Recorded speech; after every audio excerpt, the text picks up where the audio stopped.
What's up, ladies and gentlemen? Welcome to the YouTube. Uh, Welcome to the live, I should be saying. Let me go ahead and put an announcement out. I haven't really did announcements.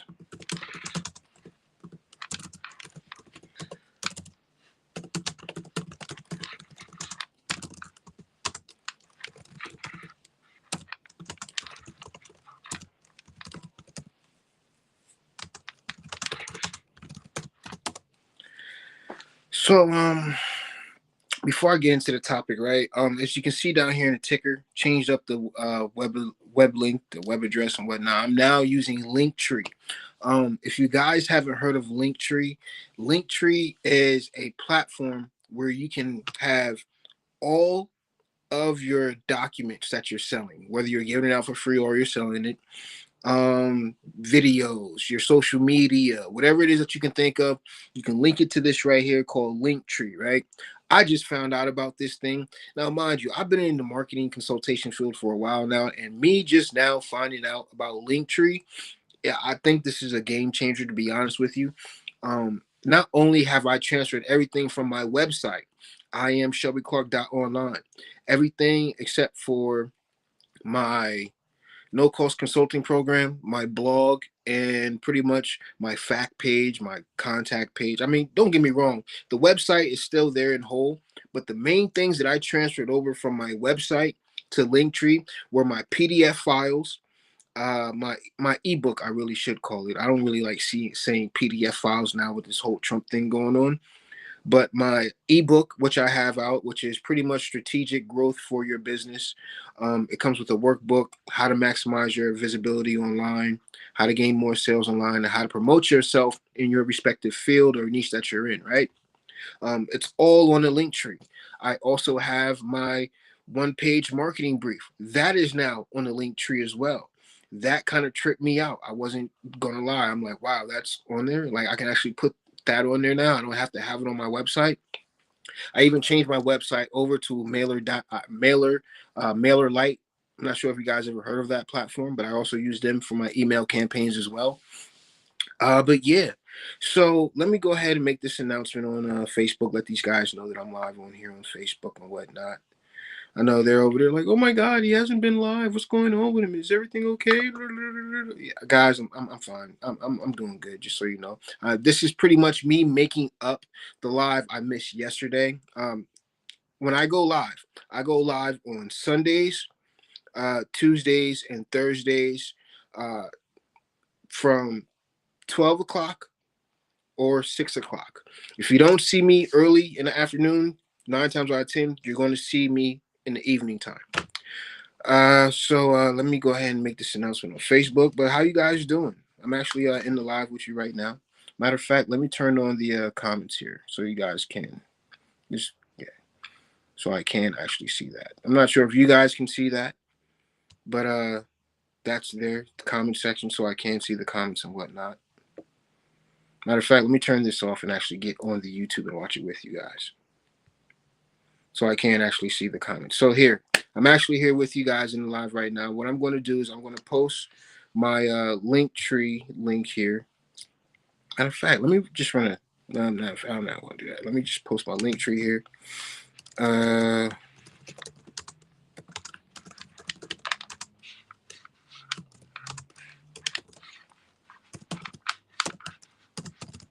but other than that, drop a comment, drop a like, share the video, let people know we're actually here.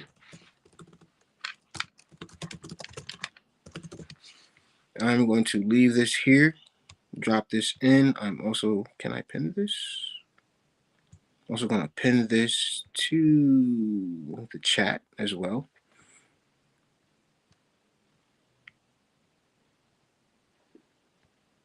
So what's going on with you guys? Let me go ahead and make this announcement on Facebook so these guys actually know I'm live right now.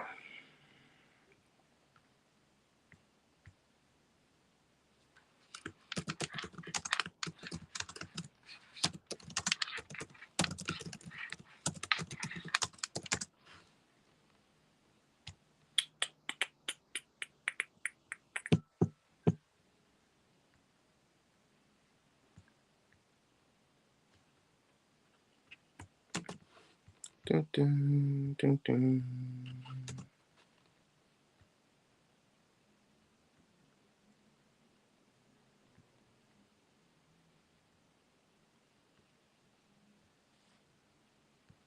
So once again, welcome to the live. I really do appreciate you guys joining the live. I really do.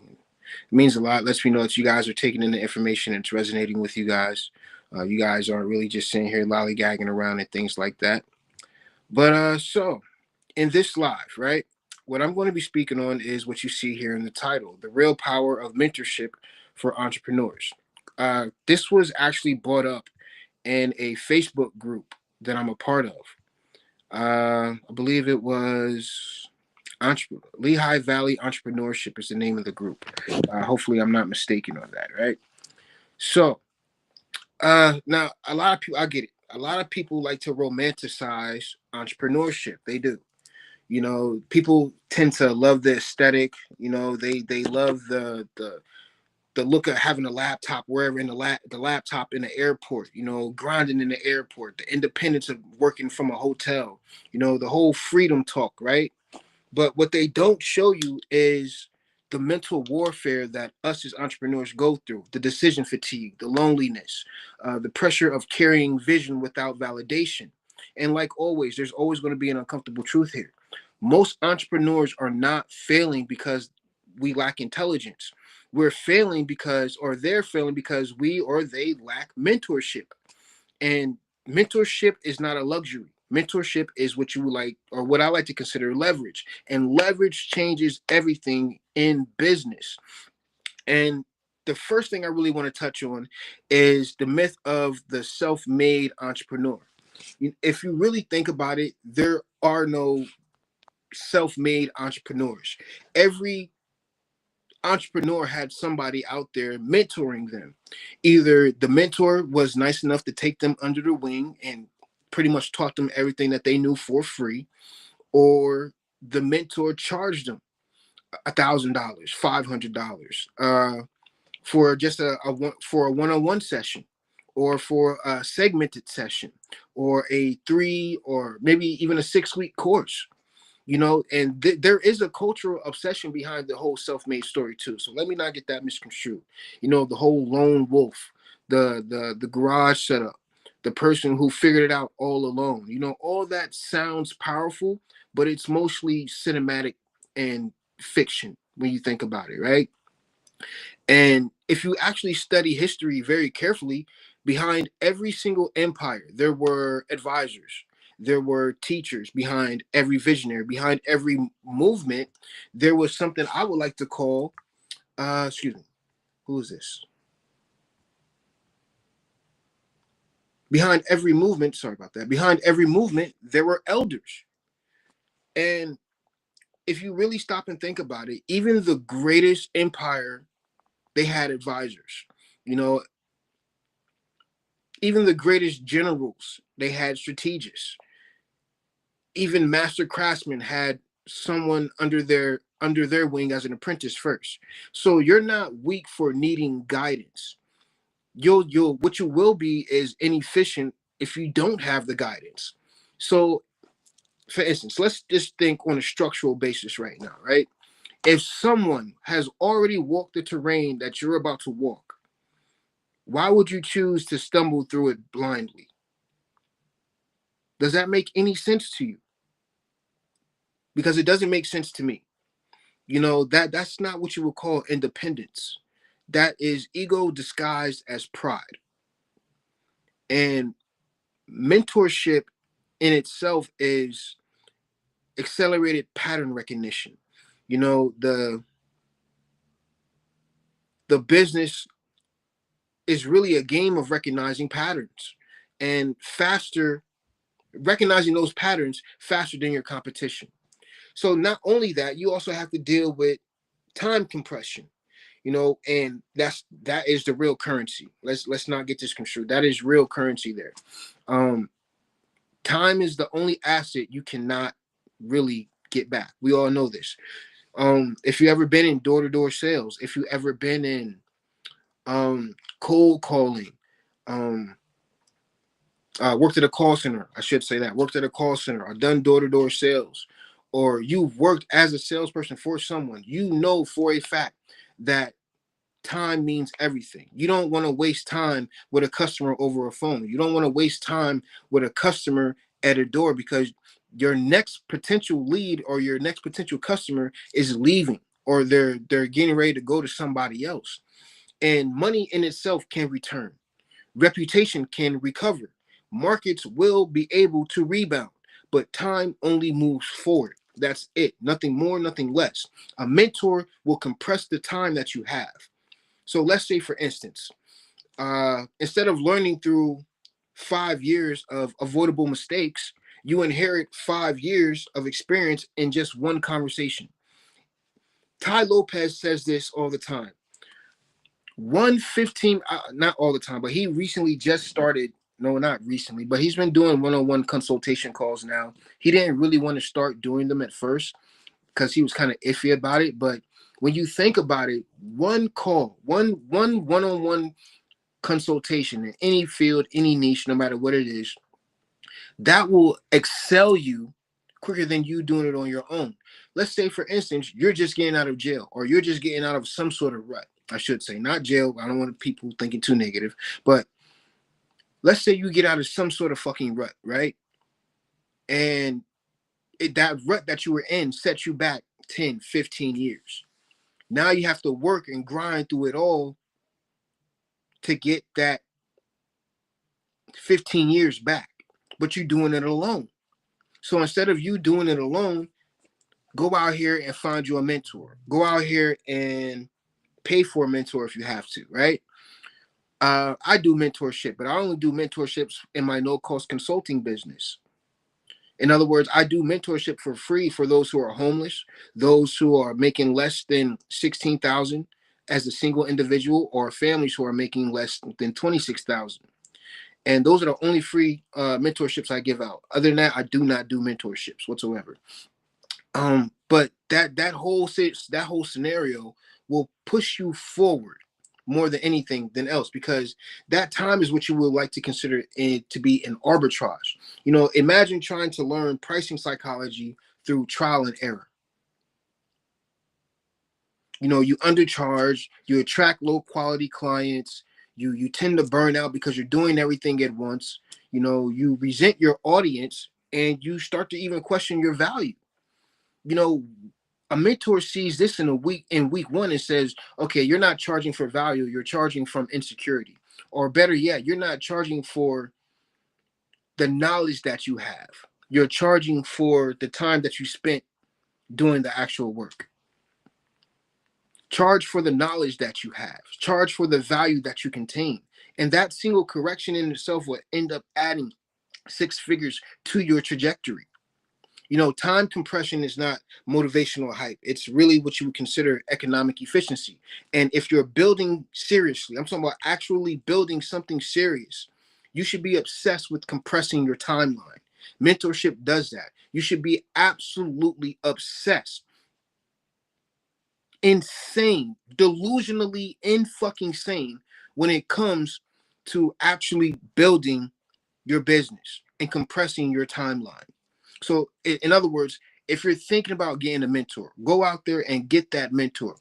Find that mentor that you actually shares the same thing with. And I'm gonna get into that a little bit later, right? So let's get into strategic clarity.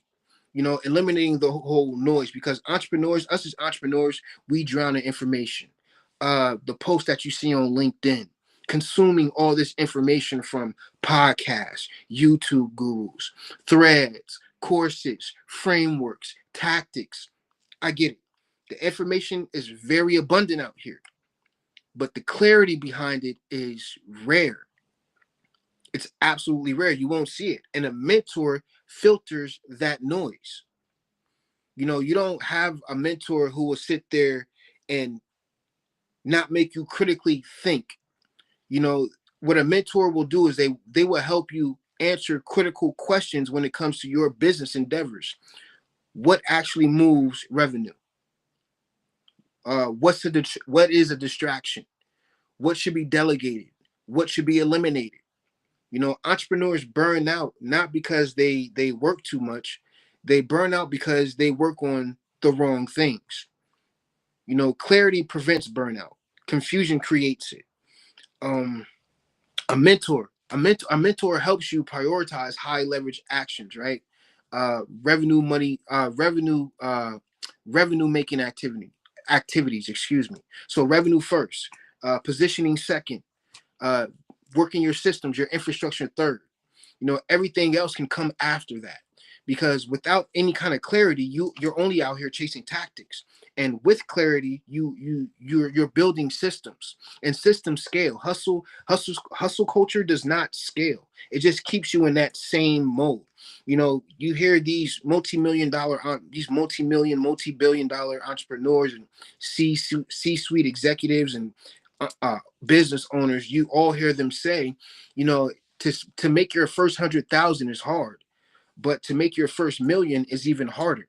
To make your first 100 million is going to be even harder, and to make your first billion, you can only imagine what that's going to be like. So that's where the whole psychology of stability comes in, or psychological stability, because this part rarely gets talked about. You know, entrepreneurs destabilize identity. You know, if your income fluctuates, your confidence fluctuates, your external validation fluctuates, you're you're you're pretty much in a whole mode of 1 month you feel unstoppable, but the next month you start to question every fucking thing, literally every fucking thing, and you're wondering, well, shit, uh, I'm living in doubt because you isolate yourself. And that isolation, what that does is it only amplifies the doubt that you have. And what a mentor does is a mentor stabilizes your internal environment. They normalize being validity, volatility, excuse me. Um, Pretty much what a mentor does is they remind you revenue dips are data, not doom. You know, it's not the end of the world because your revenue took a hit. It's feedback. You know, it lets you know what you need to improve on and what you need to double down on. You know, it highlights your strengths and it highlights your weaknesses. And client objections, uh they're not rejection. It's really just feedback. And not only that, when the market shifts, those are adaptation signals. They're not personal attacks. You know, a lot of people sit there and think about, oh, well, the market shift from this and it went to this over here and da da da this and they don't like it, but I was doing that and they don't like it. That's not them personally attacking you. That's you needing to learn how to actually adapt and overcome that obstacle that's in your way. You know, this is also applied in stoicism. You guys know who watch my video, you guys know I love stoicism. You control the effort that you put in. You control the strategy that you put out there, the plans that you put out there. What you do not control is the market reaction. A mentor reinforces the emotional discipline behind all of that, because the emotional discipline, that is what is going to determine longevity in your business. And most entrepreneurs won't fail because their model wasn't possible. They'll 9 times out of 10 they'll fail because their psychology behind their model collapsed. And mentorship reinforces mental resilience, and resilience compounds. So now we have networking access, right? The hidden multiplier. We've all heard this. Your network is your net worth. You know, business is not only about the skills that you have, it's about proximity. Proximity means nearness, the relationships that you have close to you, right? So that means, in other words, proximity to capital, proximity to decision makers, proximity to opportunity. Um, what a mentor does is they expand your network without begging for access. You know, this goes down to warm introductions, right? And warm introductions, they convert better than cold outreach, because for one, you already built the relationship with the person. You already have the rapport with the person. But if you're building cold, that means this person doesn't know you. This person automatically thinks that they're trying to scam you, because in this day and age, there's so many scams going around. I will be skeptical too. I would want to run a background check on who is this person calling me? Why are you calling me? When did I when did I sign up for this? When did I even implement the notion that I actually inquired about this product or service?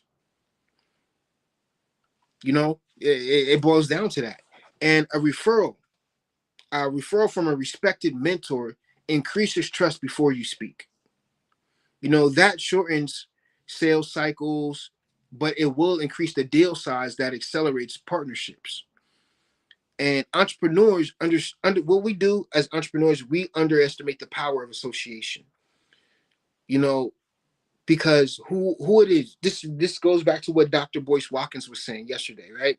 Dr. Boyce Watkins was saying here, speaking on investment. And investment in itself doesn't necessarily mean that you're speaking on finances. Investment also means, who do you invest your time with? What do you invest your time doing? Uh, what do you invest your time in consuming? Pretty things like that, right?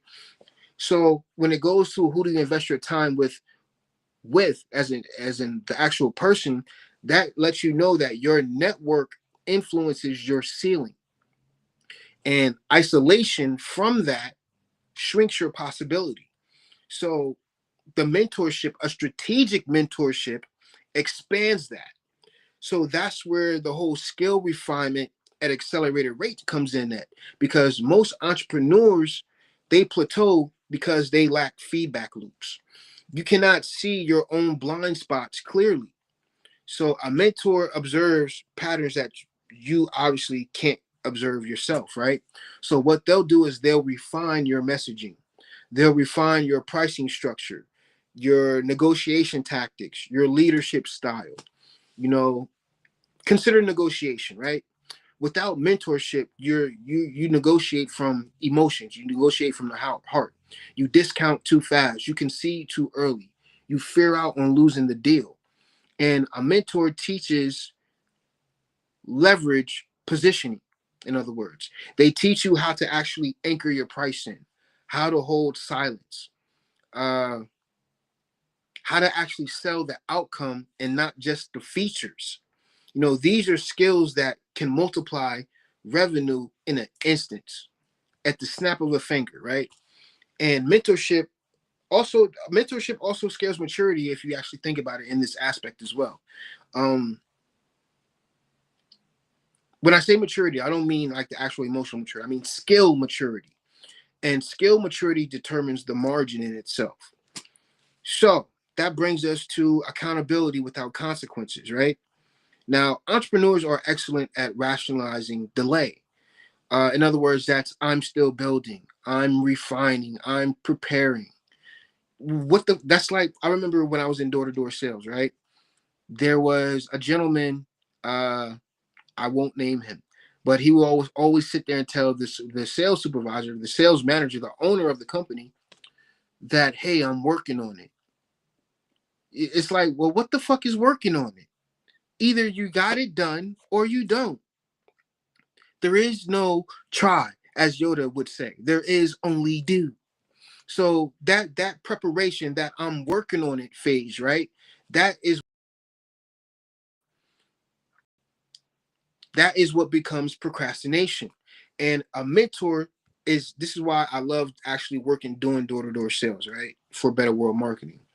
Um a mentor, my mentor, he disrupted that comfort that I had. What he did was he tracked all the outcomes and not the effort that I was putting in, because the effort didn't pay my bills. The execution is what paid my bills. And when someone expects results from you, your standards begin to elevate. Accountability tightens the focus that you have, and focus sharpens the output. Output produces the revenue, And this is why mentorship enforces the execution. Because if you're able to avoid catastrophic mistakes, don't get me wrong, because some mistakes are educational, but some mistakes are catastrophic. There absolutely is no recovering from that. That means hiring the wrong partner, signing the wrong contract, scaling too fast, underestimating tax obligations, uh, shit, even over leveraging your damn debt that you have, yo. And a mentor helps you identify structural risk before that damage actually occurs. They ask better questions. What are your margins? What happens if revenue drops 30%? Do you own the customer data? Is your brand positioned for long-term relevance? These are all questions that a mentor asks you. And entrepreneurs operating alone often do not ask these questions. So mentorship strengthens strategic foresight. It does. And foresight prevents the collapse of your business, your endeavors, whatever it is that you're doing, right? So this is why survival mindsets, right? The survival mindset builds small businesses. This is legacy thinking, because legacy mindsets build institutions. Now, a mentor will often shift your horizon by asking you questions like, are you building for quick income? Are you building for generational impact? Are you optimizing for today or positioning for decades down the line? Right? So this is critical in what? Underserved communities. This is absolutely critical because economic literacy and mentorship have often been withheld systemically. If you don't believe me, you can look this up, because knowledge transfer creates economic sovereignty. That means this creates equity. This actually creates generational wealth. And you see this in disproportionate neighborhoods, black communities, brown communities, any multicultural communities, anything that you could think of, right? Because mentorship is not just about personal success. It's about multiplying the actual capability across all networks, not just one network, but all of them. Because when you rise with the guidance, you are more likely to be equipped to guide others. And this is how the ecosystem strengthens. Now, this brings me to the next subject. And this is one that kind of bugs a lot of people because it's always about the cost. The cost is really never an issue, but the cost objection is always there, right?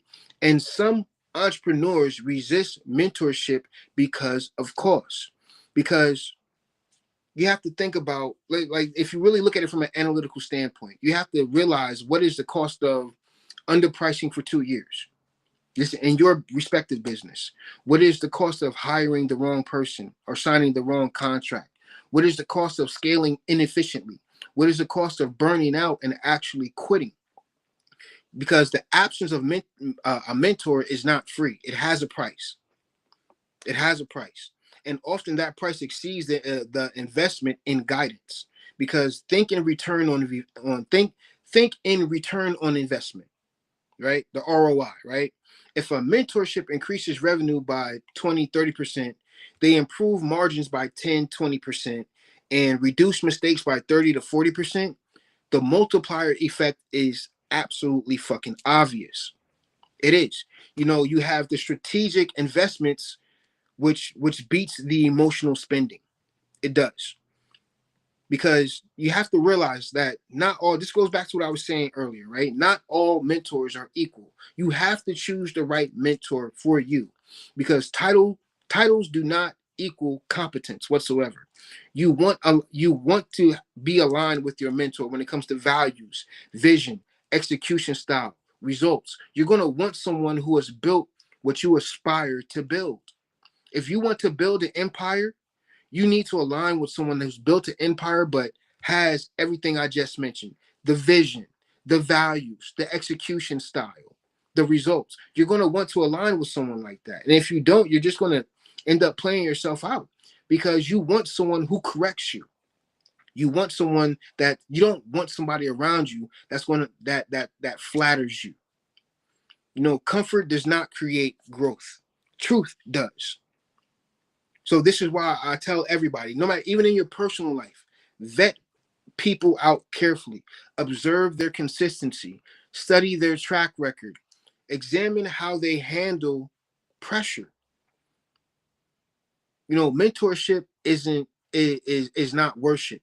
It's a partnership, because the highest form of mentorship is going to lead to multiplication. You know, you absorb knowledge, you then execute. You're going to refine that execution, and eventually you're going to be the one to guide others, because that's what you call a compounding impact, right? And entrepreneurship is not just about wealth accumulation. It's about capability expansion, right? So a lot of people sit here and they look at entrepreneurship like, oh, well, I'm only in this for the money. Okay, now what are you going to? So now you mean to tell me it's kind of like with this whole Ti and 50 Cent beef, right? Ti sitting here saying that 50 Cent, bro, you're the richest poor man I ever met, because look at me, I have family, I have generational wealth. Only thing you have is wealth. So you can see where that correlates at. It's about capability expansion. Because when you mentor others, like you genuinely mentor others, you reinforce your own mastery. Teaching literally clarifies thinking. A lot of people don't, a lot of people underestimate that and don't seem to comprehend that.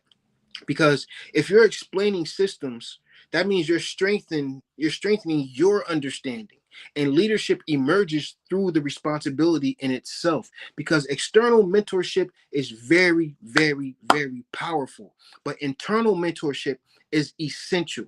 You know, once you actually develop the discipline to actually, self-reflect, look at that person in the mirror, you begin to audit your decisions. You begin to review your performance weekly. You begin to track metrics objectively as well. So that means if you ask yourself, what was the strategy what was that strategy data driven? Was that reaction emotional? Was that investment strategic? Because over time you're going to internalize the frameworks. You're going to become more precise over time. Um, This goes back to the whole external guidance, right? External guidance builds the internal infrastructure, and eventually you'll operate with greater autonomy on top of that. So you have to realize entrepreneurship is not a hobby, yo. It's simply not. Entrepreneurship is what I would like to consider a strategic pursuit to not only expand what I want to expand, but help expand what others want to expand as well. Because if you're serious about building something that outlives trends, something that withstands vitality, something that scales with integrity, mentorship is not optional. It's not by a long shot. It's a force multiplier. And you can attempt to navigate complexity alone, or you can accelerate your trajectory through the proper guidance. Because if you're doing everything alone, you're literally just being cinematic, fake as shit, yo. Plain and simple. And the question is not whether you're capable. The question really boils down to whether, if you're optimizing your capability. You know, again, this is what I said in the beginning of this, right? Mentorship sharpens execution.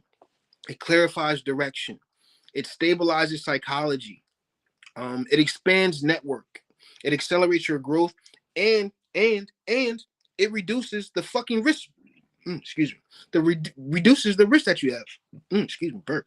You know, that's what you would call real leverage, and leverage determines who scales and who stalls out. If you build intelligently, if you build strategically, if you build with structure, the independence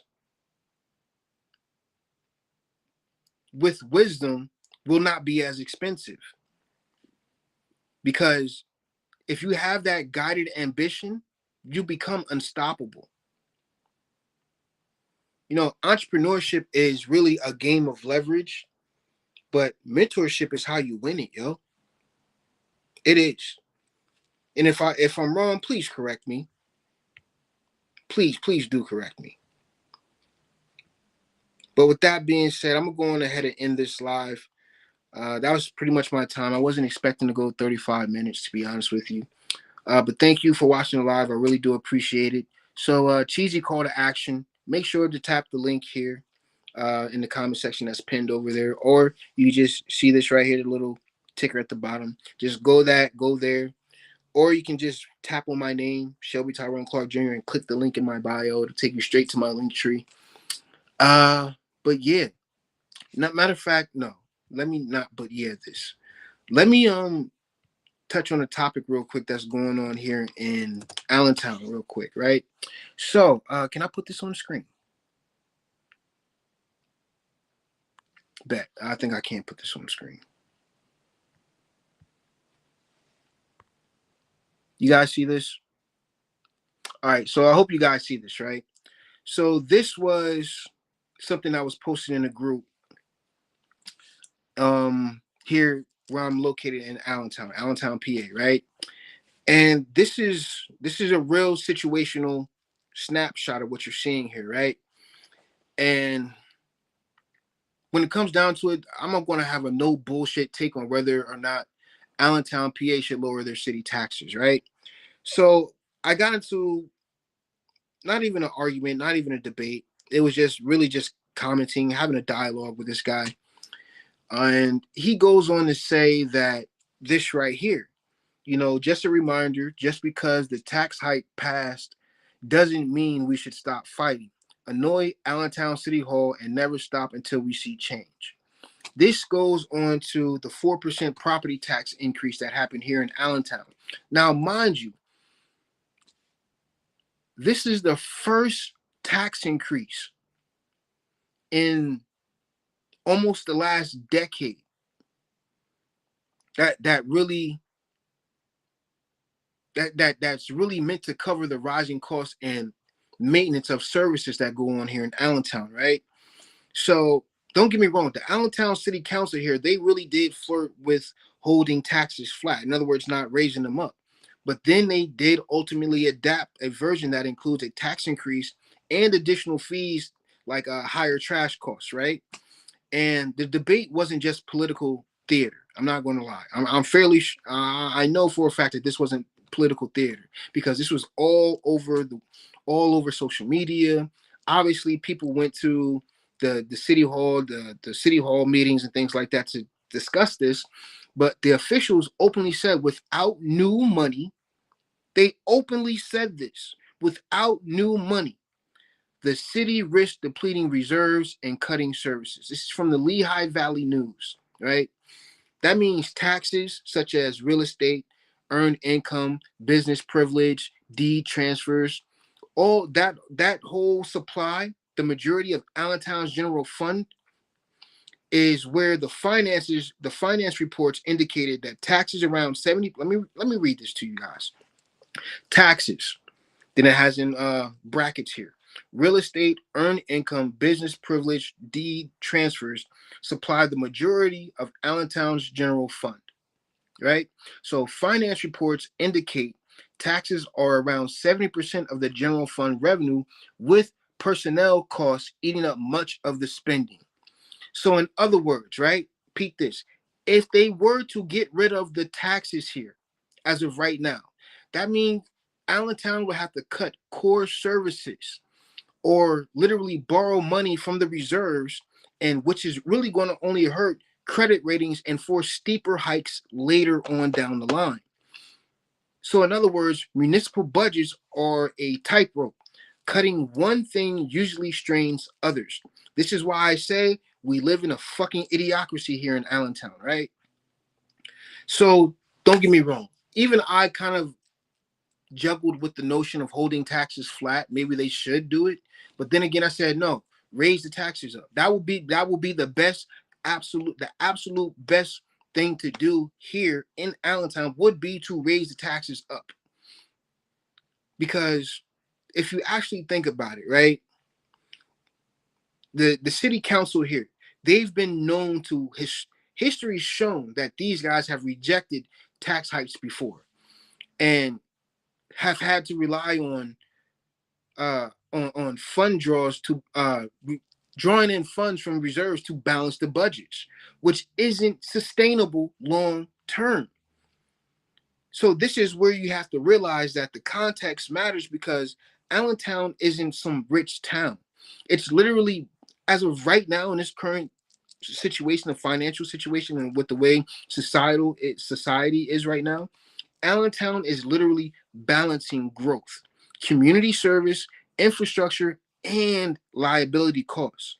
So that means lowering taxes without some sort of game-changing plan or revenue source, I should say, like the new economic development and expanding tax base that they have here, that is likely going to undermine the fiscal health here in Allentown. So a straight answer is no, no, no, no, no, no, no, no, no, no. Allentown. If anybody is watching from Allentown, when I say this, no, you should not lower city taxes right now, given the financial pressures that this city is fucking under. The only thing, like I said before, I said this before. I said this under the gentleman's post on his Facebook group. What was I saying? Oh, if you want something different, ask for better revenue strategies. Literally, if you want something to improve here, ask for better revenue strategies. That means having a wider or broader business base.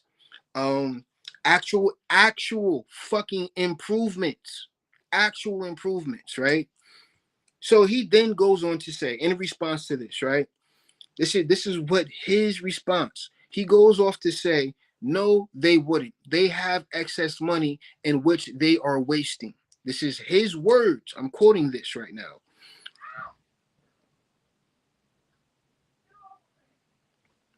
Lumi's cat fucking with her. I am getting all Turek spending from his first time mayorship. So I want to strip this down, and I kind of looked at this before I even responded to the comment. I literally looked it over. I waited probably a good few minutes before I even responded to it, right? So my response was straight up and down. Show me the audited numbers then. Straight up and down. Show me the audited numbers, because reserves are not excess if costs, pensions, and contracts keep on rising. If there's waste, you're going to have to prove it line by line. Accountability is not data, it's what you would consider vibes. And me personally, I do not run off of fucking vibes at all. I will love to review the full budget before calling it surplus. I'm still waiting on the response. There has been no response, because claims like this need to be audited, because these people who want to get into politics, these people who are already in politics, will you over so fast it'll be ridiculous. You wouldn't even see it coming, right?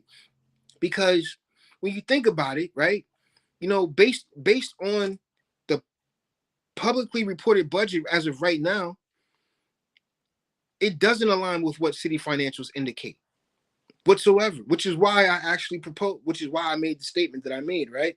Because the mayor actually proposed a tax increase after about 7 years without one. Like, well, make it make sense. 7 years without a tax increase, and then you wonder why the city has been so fucked up lately. But now, since the mayor just got reelected, and now he's back in office, people are like literally upset. I'm like, what are you upset about? This guy is literally progressing the entire city. The city is under a progressive movement. What are you trying to do? Go back to the caveman days? You want us all to walk around here like we're a bunch of fucking Neanderthals, knowing damn well the majority of us ain't fucking Neanderthals? You have to realize that a city is not going to propose a tax increase unless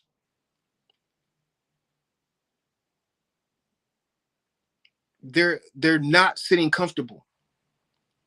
A city that proposes a tax increase is not sitting comfortable or have some sort of unrestricted surplus in the background. That would be what you that politically, I believe that would be self-destructive. It would. I believe that would be self-destructive. It really would. But yeah, I think I'm gonna go ahead and end this. Matter of fact, before I end this line, let me see if this guy actually made any more comments on this topic actually. Because this dude Quinn is a trip, bro. I thought I was a cynic. Man, this guy is beyond cynical. All right, so let's see. I might have to switch profiles to see this comment.